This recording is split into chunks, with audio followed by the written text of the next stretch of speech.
Hello everyone, welcome back to my channel. Where today guys, I'm going to do a real quick part 13 to my Let's Play, and no, to my ChatGPT character chatbot series redemption attempt. Which, if things work out, this should be the last video where I can talk to the Totodile, or the Twinkling Totodile, for a while. I was going to try finishing off the day, but only having 10 conversations kind of makes that really flipping difficult. But yeah, here's what happened whenever I flipping after the last conversation we had.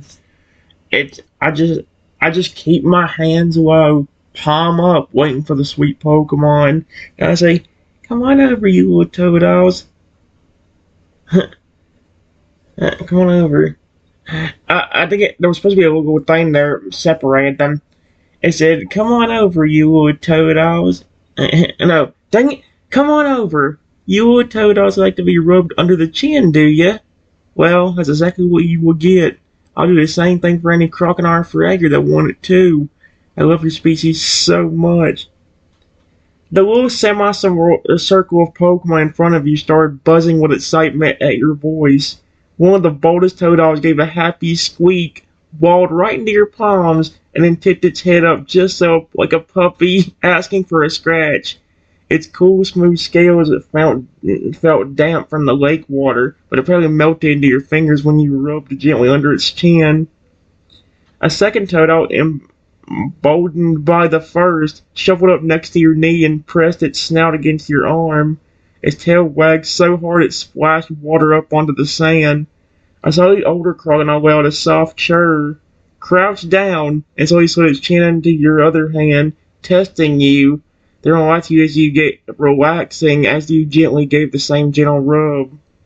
Ripple's deep chuckle vibrated the sand beneath you, his wings falling even closer as he lowered his head to watch, his enormous eyes soft. "They never come this close to a human," he murmured. "They can feel you really do love them." Out in the water, his father gave a quiet bellow of approval. Even Ripple's huge mother had edged a little nearer. "Oh, that's so cute." Her mouth is now just breaking the surface, not blurring as she watched the scene with a low, contained rumble. The Toto in your hands actually made a sound halfway between a purr and a squeak, completely relaxed as it leaned into your touch. Holy cow, it's so cute. I love them. Alright, guys, I said I continued to pet the Totodiles and crocodiles and then go, "Aw, you're all adorable. I love you all so much." And after I say this, I continue to pet the Pokemon but turn to Ripple slightly and ask, "Ripple, does your mother have a name? Or does your whole family, but besides you, just go by their species name?" The little toe on your palm squeaked again as if agreeing with your words of affection, while the crocodile beside you leaned heavier into your hand. A few more younger siblings shuffled closer, eager for their turn at chin rubs. That's so cute. Rivel turned his massive dragon head down, his sapphire eye gleaming as he listened to you. "Most of my family doesn't speak human words like I can," he explained gently. "So, to most humans, they'd only be known as for alligator or crocodile. But in our family, we do have names for each other. They're not like human names. They're more like sounds, rumbles, or patterns in the water." He glanced toward the lake where the enormous female alligator, his mother, still floated, watching you. Her massive head tilted as she let out a soft, low trill that rolled across the water like a deep song. Ripple's wings twitched proudly. "That's her name. To us, it sounds right. But to you, you might not be able to say it exactly. If you want, though, I can tell you the closest human-sounding version of her name." His eyes sparkled a little mischievously. "Would you like me to?" Okay, this is really cute. Give me a moment. Alright, guys. I said yes. If she wants anything like I'm giving your younger siblings, I would happily give it to her, or your father too, or any of the older Pokemon that you said lived at the other part of the lake farther away. Besides, she was nice enough to help me despite not trusting humans originally, just like you and your younger siblings, Ripple. She's super sweet and kind-hearted, and I bet your father's the same. Ripple's huge chest swelled just a little at your words, almost like a proud sigh. The Totodile in your hand squeaked happily again, feeling the warmth in your tone. He turned his massive head toward the lake. His mother shifted closer until the water lapped against the sand at your feet. Oh, her eyes steady but soft. Oh, that's adorable. Ripple gave a deep, musical rumble back to her. A series of sounds that almost felt like a lullaby carried through his chest and wings. She answered with a quiet, throaty trill that vibrated through the ground. Ripple looked back at you, his eyes glowing with a smile. She heard you. She understood. That's why she came closer. He lowered his voice so only you could hear over the ripples. In our tongue, her name is a pattern of low trills and rising notes. The closest you could say in human words would be Marius. She likes that sound when I said it to her before. My father's a deep rolling call. You call him Rokan. That's an interesting name, both of them. Ripple tilted his head so his giant eye was level with yours. You're right about them. They're huge, they're strong, but they're also gentle. My mother healed you because she felt my trust in you. My father hasn't come up on shore yet, but he's the same way. Protective, but kind.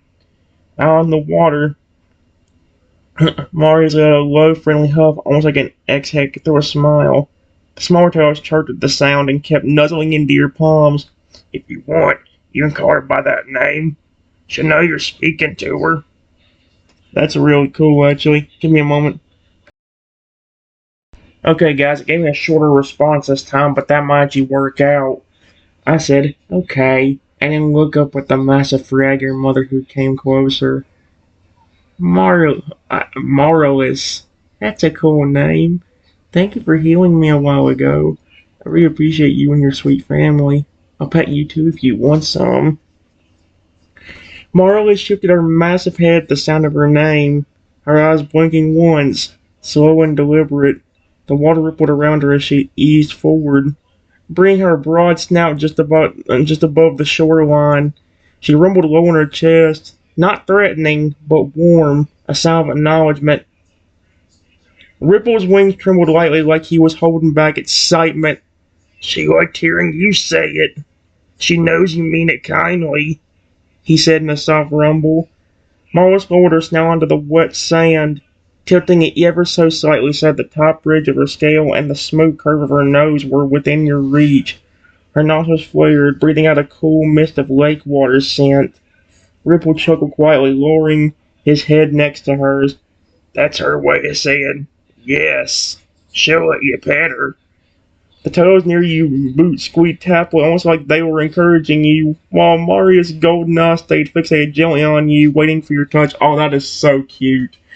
I don't care how big this Faragger is. I think it said she was a little over 30 feet tall, which is insane for an alligator. Only Faraggers I've ever known has been only grown to. Well, I have seen huge Totodiles, crocodiles, and furry alligators in my time doing this, whether it be by actually transforming into them, actually meeting them, or some other thing. But like, you know what I mean? Honestly, guys, what I might do is I might actually see about trying to get some of the newer ones I had on there.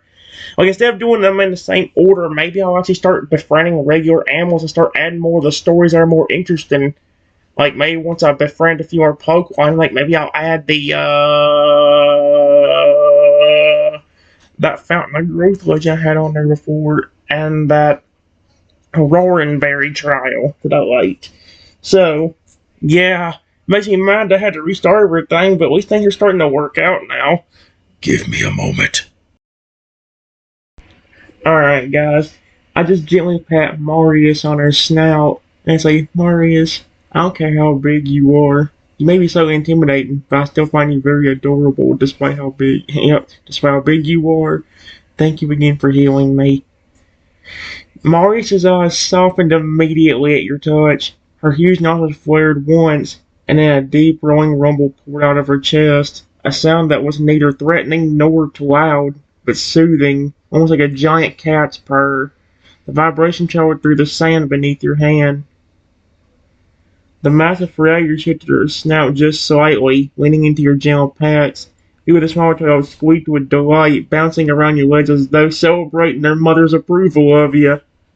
Ripple's huge dragon form bent lower, his eye bright with pride. She accepts you, he said warmly. That sound she just made, that's her way of saying you're welcome here. She doesn't do that for just anyone. From further out on the lake, another being rang out, deeper, shorter, but filled with resonance. Ripple turned his head, then looked back at you with a little smile. That was my father, Roken. He just told us he's glad you're trusting her with such kindness. Treating her.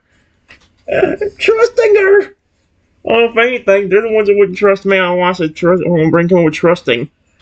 Molly's covered gently against your hand, her breath cool and heavy, but not unpleasant, like mist blowing off the lake at dawn. Oh, that is so cool. I love it.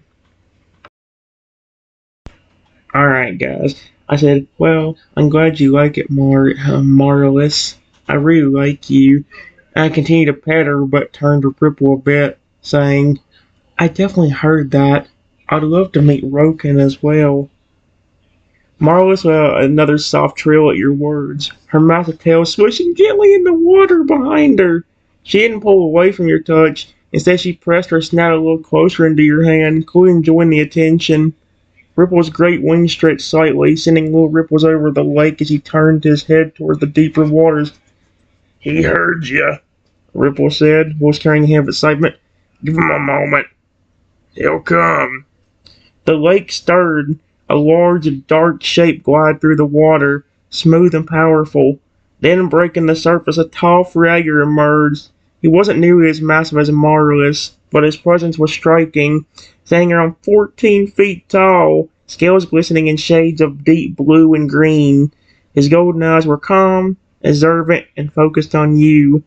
Roken let a low, rolling growl, not menacing but firm, like thunder rolling far away. He stepped closer onto the shallows, water streaming down his sides before lowering his head slightly towards you in acknowledgement. Ripple rumbled over. That's Roken, my father. He's a lot quieter than my mother, but just as kind. He doesn't let many humans near him either. I can tell he wants to meet you. Roken tilted his head, nostrils flaring as he sniffed the air, his gaze curious but steady.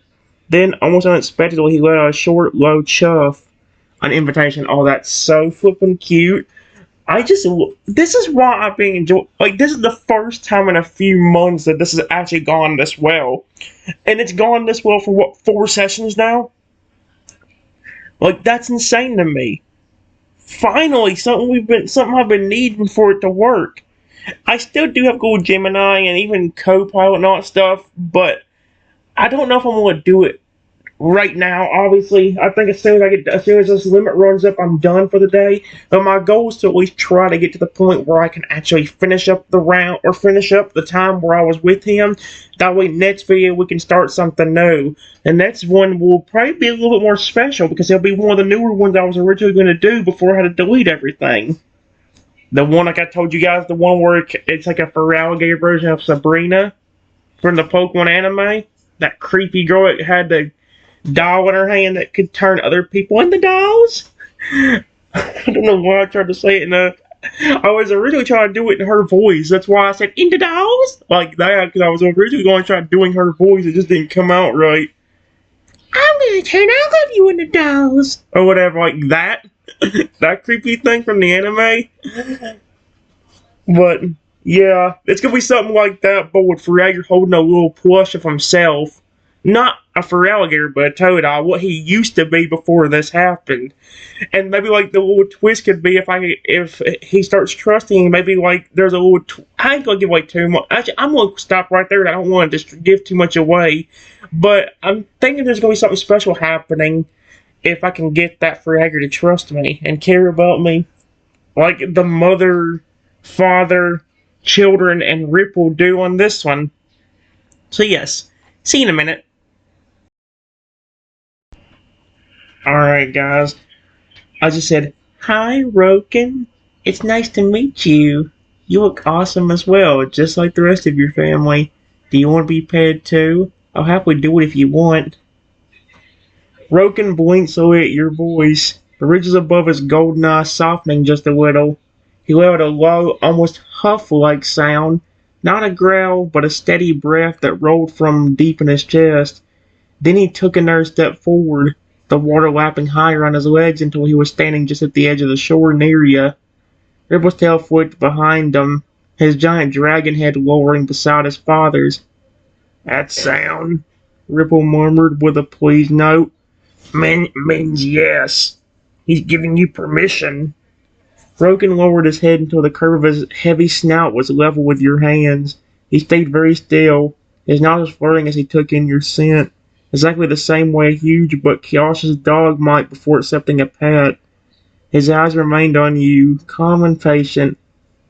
Marley let out a soft trill behind him, as if encouraging him, and a couple of the younger Totodiles squeaked and bounced, clearly delighted that both their parents were this close to you. Ripple's wings shifted, shading you from the sun. Go ahead, he said quietly. He won't move suddenly, just like with my mother. Gentle under the chin or on the snout is best. Oh, that's really cute. I love it. I have a 14-foot fur alligator, a over 30-foot tall mother fur alligator, her children, or their children, and Ripple. All the family that is in this lake and him all like me right now, which is amazing. Give me a moment. Alright, guys. I just gently rubbed Roken on his snout gently. I just went gently towards like an idiot. I didn't even realize what I did. Are you kidding me? Roken. That's an amazing name, too. I really like your family. Roken's eyes softened immediately under your touch. A low, rolling rumble resonated through his chest, deep and steady like distant thunder on a calm night. He leaned just slightly into your hand, the heavy plates of his snout warm and surprisingly smooth beneath your palm. Marlis has let out a pleased trill from just behind him, the water around her rippling as she swayed her massive tail. A chorus of squeaks erupted from the younger Totodiles at your feet. They bounced in the shallows, clearly delighted to see both their parents enjoying your touch. Ripple's sapphire eye glowed warmly as he lowered his dragon head close beside you, his voice gentle and proud. He accepts you too. My father almost never lets humans close enough to touch him, Triton, but he can feel your care, just like the rest of us. Roken gave another deep chuff, softer this time, then nudged his snout carefully closer, almost like he was saying, thank you in his own way. He's adorable! I don't care how big the Faragers are. Any of those Faragers could be flipping 70,000 feet tall for all I care. It could be flipping bigger than the god Lugia in my universe. It could be flipping 250,000 feet for all I care. It could be 1,000,000,000 feet, and I would still love them as long as they were friendly. Although, who am I kidding? If they were that big, his snout would be the size of their snout would be the size of a 10-story skyscraper. Probably a 15, 20-foot skyscraper, actually. You wouldn't be able to pay him without probably getting crushed. They'd have to lift their head. They'd have to keep their heads level with the ground, but not all the way to the ground. So they have to have it like, say this is the ground. You'd have to have it like, probably like way up here just for you to be able to reach up and gently pet them like that. Because if they didn't, you'd get squished.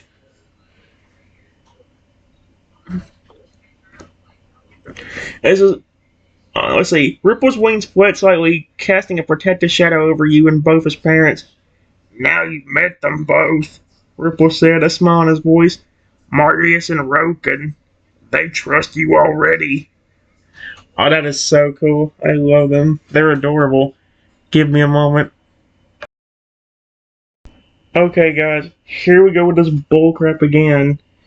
It just says, I continue to pet Roken when suddenly I hear laughter behind me, and then something big hits me so hard I completely lose my balance and fall, my body hitting Roken's snout, and then falling beside him into the water. Ow! What am I... Roken let out a furious bellow the moment your body struck his snout and splashed into the water. I thought for a minute when I read that it actually, because I actually looked at it a little bit in the beginning, looked at the beginning sentence to see if he was angry at me.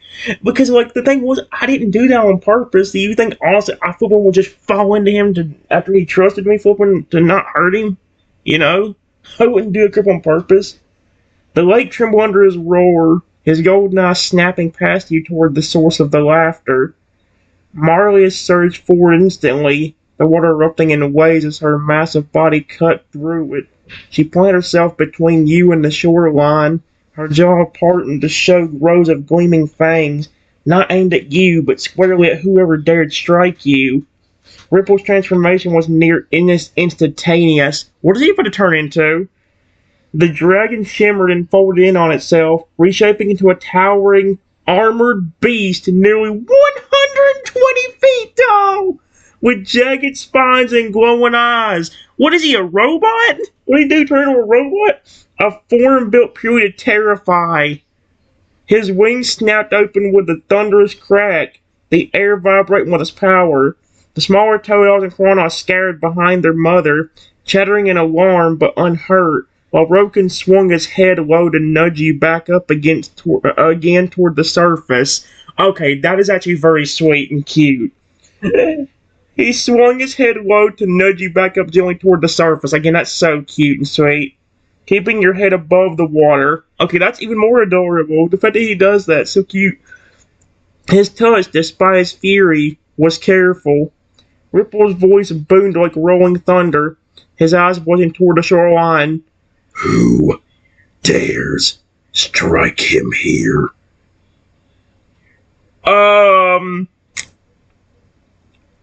I would be terrified of that if that is his voice now. What is he? Is he a robot? I can't. It just said it was a giant metallic 120-foot tall form. When I think of metallic and metal, I think of the actual flipping like a robot. You know? That's what I think of. So it's like, the air went still, the laughter faltering into silence. Whoever it attacked was now staring at a very, very angry family of alligator, and one god-blessed shapeshifter towering above them all. Well, it wasn't just a family. There's Todos and Chronos there too, obviously. I guess because the family is so big, it thinks that, or because the alligators are so big, it's like, holy cow. Give me a moment. Dang it! The limit ran up. Dang it! It says it won't be back on until 5:54. But we do have this last one to read out before I can quit. Here's what happened. After getting pushed back to the surface thanks to Roken, I still could barely breathe, and all I could do was just lay against his massive snout, unable to speak. Roken felt your trembling form against his snout, and a deep, protective rumble rolled through his chest. He lowered his head further, cradling you gently against the broad curve of his scales so you wouldn't slip back into the water. His eyes softened, though the fire of rage still glowed in them. Marlius loomed over you both now, her bulk a living wall between you and the shoreline. Her massive claw moved carefully, brushing water from your hair with surprising gentleness. Oh, that's so sweet of her. Ripple, still in his titanic dragon form. So he's still a dragon, but he's a massive metallic-looking one now. Crouched slightly so his huge glowing eyes could focus on you. His voice, though thunderous, trembled with worry beneath the fury. Stay with us, Trenton. You're safe. Just breathe. We'll protect you. Behind Ripple, the tree shook as the would-be attacker stumbled back, their confidence shattered by the monstrous presence before them. The laughter was gone, replaced by panicked rustling as if they were reconsidering their life choices. The lake was silent aside from your shallow breaths, the soft rumble of Roken, and the pounding heartbeat of your own chest. Holy crap. Well, that's all I can do. Unfortunately, that's all I can do, because that's the thing right now. Oh, man. Oh, I'm done. Have a wonderful rest of your day or night. There's nothing else I can do unless I want to go back to one of the games we just played a bunch of. I gotta get these videos uploaded anyway, so I can possibly be with Fragger later. I want to actually be with Fragger, not just through the AI, but an actual upstairs thing. So yes, I'm gonna try doing that, but I have to stop the video pretty early. Bye.